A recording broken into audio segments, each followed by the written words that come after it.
నమస్తే, welcome to our channel. YCP పాలన సాగిన 5 ఏళ్లలో లెక్కలేనన్ని దారుణాలను ఏపీ ప్రజలు చూశారు. ప్రధాన ప్రతిపక్ష నేతగా ఉన్న టీడీపీ అధినేత, ప్రస్తుత రాష్ట్ర ముఖ్యమంత్రి నారా చంద్రబాబు నాయుడు నిండు సభలో అవమానానికి గురై బయటకు వచ్చేశారు. ఎప్పుడూ నిండుగా, గంభీరంగా, హుందాగా కనిపించే చంద్రబాబు కంట కన్నీరు పెళ్లిబికింది. ఆయన భార్యను, ఆయన కుటుంబాన్ని ఎలాంటి మాటలతో వేధించారో ప్రత్యేకంగా చెప్పాల్సిన పని లేదు.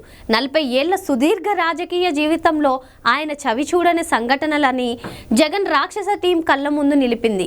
అయినా ఇప్పుడు ఇదంతా ఎందుకన్న విషయానికి వస్తే, నాడు అసెంబ్లీలో వైసీపీ టికెట్లపై ఎమ్మెల్యేలుగా గెలిచి మంత్రులుగాను కొనసాగిన కొందరు నేతలు భువనేశ్వరిపై నీచపు వ్యాఖ్యలు చేశారు. ఇది చంద్రబాబు తట్టుకోలేక సభ నుంచి వాకౌట్ చేశారు. ఓ మహిళపై, అందులోనూ రాజకీయాలకు సంబంధం లేని మహిళపై అలాంటి వ్యాఖ్యలు వినిపించిన నాటి సభను చంద్రబాబు కౌరవ సభగానే అభివర్ణించారు. కౌరవ సభగా మారిపోయిన అసెంబ్లీని గౌరవ సభగా మార్చిన తర్వాతే తాను అసెంబ్లీలో అడుగు పెడతానంటూ శపథం చేశారు. నాడు చెప్పినట్లుగానే అసెంబ్లీని కౌరవ సభగా మార్చిన వైసీపీని చిత్తు చేసి గౌరవ సభలో చంద్రబాబు అడుగుపెట్టారు. ఇదంతా ఓకే గాని, మరి నాడు సభలో గాని, సభ బయట గాని టీడీపీ నేతలను టార్గెట్ చేస్తూ ఎలా మాట్లాడాలన్న దానిపై పార్టీ అధిష్టానం ఏకంగా ట్రైనింగే ఇచ్చింది. ఈ శిక్షణ అంతా జగన్ చుట్టూ ఉండే కోటరీ పర్యవేక్షణలోనే సాగింది. అసెంబ్లీలో ఏ అంశాల మీద ఎవరెవరు మాట్లాడాలన్న దానిపై పార్టీ పరంగా వైసీపీ నుంచి ఆదేశాలు వస్తే పర్వాలేదు. అందుకు విరుద్ధంగా చంద్రబాబుని ఎవరెవరు ఎలా తిట్టాలి, ఏ బూతులను వినియోగించాలి, ఎంతగా మానసిక వేదనకు గురి చేయాలి అన్న విషయాలను పార్టీ అధిష్టానం స్లిప్పుల్లో రాసి మరీ తన ఎమ్మెల్యేలకు అందజేసింది తాడేపల్లి హైకమాండ్. పార్టీ అధిష్టానం ఆదేశాలు కావడంతో తూచా తప్పకుండా పాటించాల్సిందే, లేదంటే అధిష్టానం ఆగ్రహానికి గురి కావాల్సి వస్తుంది. ఆపై పోటీ చేసేందుకు అవకాశం దక్కదు. అందుకే కాబోలు వైసీపీ అధిష్టానం బరి తెగించి వ్యూహాలు రచిస్తే వాటిని ఆ పార్టీ సభ్యులు అంతకంటే మరింతగా బరి తెగించి అమలు చేశారు.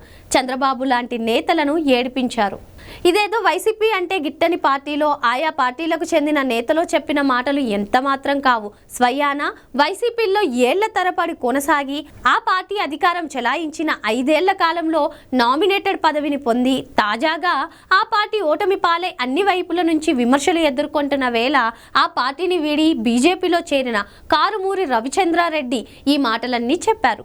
జగన్కు అత్యంత సన్నిహితుడిగా ముద్ర వేసుకుని పార్టీ అధికార ప్రతినిధి హోదాలో ఆ పార్టీ వైఖరిని నిస్పష్టంగా చెప్పగలిగిన సత్తాగల నేతగా ఈయనకు మంచి పేరుంది. టీవీ డిబేట్లలో ఎక్కువగా కనిపించే ఈయన వైసీపీ తరపున ఓ రేంజ్లో పోరాటం చేశారనే చెప్పాలి. అయితే ఏనాడు అసభ్యత జోలికి వెళ్ళని నేతగాను ఈయనకు గుర్తింపు ఉంది. కారణాలేమిటో తెలియదు కానీ వైసీపీ అధిష్టానం ఈయనపై సీత కన్నయ్యగా ఆ పార్టీలో ఇమడటమే తన వల్ల కాదని గ్రహించి ఆ నెక్స్ట్ మినిట్ వైసీపీకి రాజీనామా చేసి కేవలం గంట వ్యవధిలోనే బీజేపీలోకి చేరిపోయారు. గత 5 ఏళ్లలో వైసీపీలో జరిగిన తంతును రవిచంద్రారెడ్డి కళ్లకు కట్టినట్లుగా వివరించారు.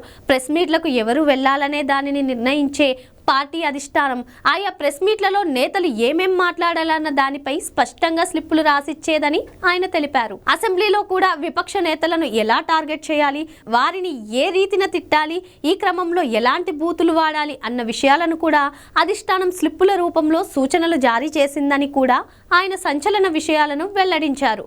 పార్టీ అధిష్టానం నుంచి జారీ అయ్యే ఈ స్లిప్పులు జగన్కి తెలియకుండా ఎలా వస్తాయని కూడా ఆయన ప్రశ్నిస్తున్నారు. దీనిపై తాను బహిరంగ చర్చకు సిద్ధమేనని చెప్పిన రవిచంద్రారెడ్డి దమ్ముంటే వైసీపీకి చెందిన ఏ నేత అయినా తనతో చర్చకు రావచ్చని సవాల్ విసిరారు.